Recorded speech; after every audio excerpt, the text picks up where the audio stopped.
السلام علیکم ورحمۃ اللہ وبرکاتہ۔ الحمدللہ نحمدہ ونصلی علی رسول الکریم، اما بعد، اعوذ باللہ من الشیطان الرجیم، بسم اللہ الرحمن الرحیم۔ محترم ناظرین و سامعین کرام، آج کی اس ویڈیو میں جس ٹاپک کے بارے میں بات کریں گے وہ ہے کہ اکثر بادل چھا جاتے ہیں لیکن بارش کیوں نہیں ہوتی۔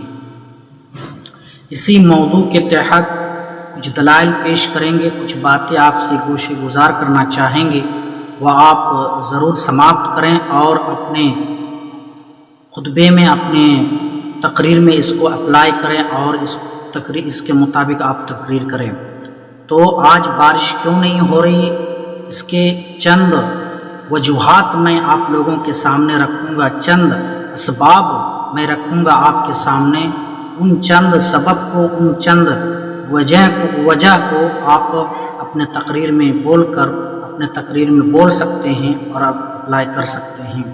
تو آئیے، بارش کیوں نہیں ہوتی ہے، اس کے جو وجوہات ہیں وہ ایک ایک وجہ کو ہم آپ کے سامنے رکھتے ہیں اور اس کے مطابق دلائل بھی رکھیں گے۔ آپ ان کو نوٹ کیجئے اور اپنے تقریر میں اس کو بولیے اور دلائل پیش کیجئے۔ تو آئیے، پہلی وجہ یہ ہے کہ ناپ تول میں کمی کرنا۔ ناپ تول میں کمی کرنا سب سے پہلی وجہ یہ ہے، بارش نہ ہونے کی، ناپ تول میں کمی کرنا۔ دلائل: سورہ مطففین سورہ نمبر 83 آیت نمبر 1 سے لے کر 5، سنن ابن ماجہ جلد نمبر 5 حدیث نمبر 4019، یعنی 4019 حدیث نمبر ہے۔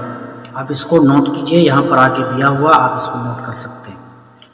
دوسری وجہ، اپنے اموال سے زکوٰۃ ادا نہ کرنا۔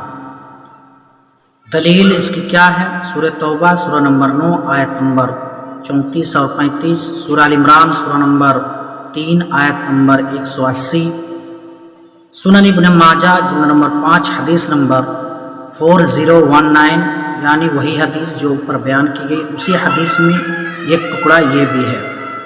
المعجم الاوسط جلد نمبر 3 حدیث نمبر 4577۔ تیسری وجہ، صراط مستقیم سے ہٹ کر زندگی گزارنا۔ سورہ جن سورہ نمبر 72 آیت نمبر 16، سنن ترمذی جلد نمبر 3 حدیث نمبر 2859۔ چوتھی وجہ، بے ایمانی اور اللہ سے بے خوفی کے سبب۔ سورہ اعراف سورہ نمبر 7 آیت نمبر 96۔ پانچویں وجہ یہ ہے، ذکر الہی سے روگردانی کرنا۔ سورہ طٰہٰ سورہ نمبر 20 آیت نمبر 124۔ اسی طرح چھٹی وجہ، گناہوں اور معاصی کا ارتکاب کرنا۔